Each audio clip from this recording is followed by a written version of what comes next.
না না না, এটা কোনো কিছু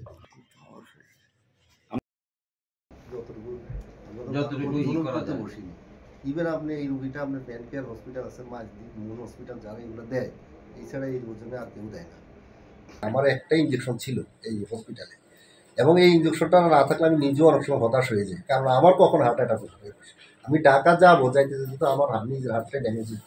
আমি ইভেন এটার জন্য প্রস্তুত থাকি, 1 লাখ না 50,000 টাকা না, যদি আমি 5 লাখ টাকা দিয়েও যদি এমন কোনো ডাক্তার পাই রামগঞ্জে যে আমার রিস্ক নিয়ে, যে আমি যদি হার্ট অ্যাটাক করি আমার রিস্কটা নিয়ে এসে আমাকে ইঞ্জেকশনটা দিয়ে আমাকে রেস্কিউ করবে, আমার এই ব্লাডটা ডিজলভ করে, ব্লাড ক্লটটা ডিজলভ করিয়ে সে আমার এই হার্ট ড্যামেজ করা থেকে আমাকে উদ্ধার করবে।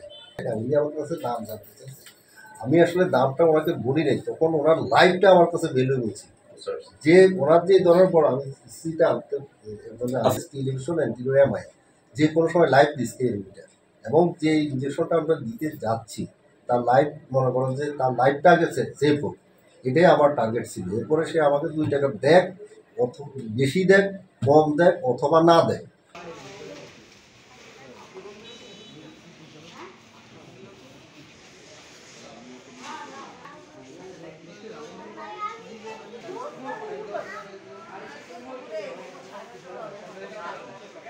এখন আমরা চাই না যে কেউই সবাই আসুক, সবাই ট্রিটমেন্ট নেক, সবাই চিকিৎসা নিয়ে ভালো থাকুক, সবাই ট্রিটমেন্ট নিয়ে ভালো থাকুক। আসলে যেই টাকা আসছে টাকা কি সবাই দেয়?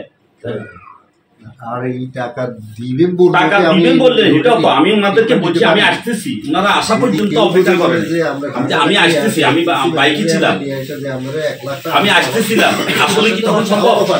বলতেছে না 3 দিন এক পর্যন্ত না যাইব না। পরে আমি রাতে যখন শুনছি যে হসপিটালে অনেক ভিড়, আমার পক্ষে এটা দেওয়া সম্ভব না, কারণ আমি গেছি প্রথম সরকারি মেডিকেল, ওইখানে ওনারা রাখা নাই, বলছি এখানে আনার জন্য।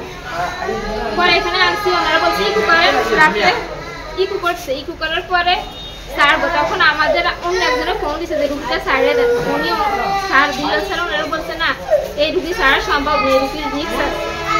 তো রাখছে, কালকে আবার বলছিলাম স্যার যে আমাদেরকে রিলিজ দেন, কারণ আমাদের তো মানে সমস্যা আছে সেটা আমরা জানি। পরে বলতেছে যদি দিতে আজকে যাইতে হয় তাহলে 1 লাখ টাকা দিয়ে আপনি যান। তখন তার আমার কিছু বলার নেই।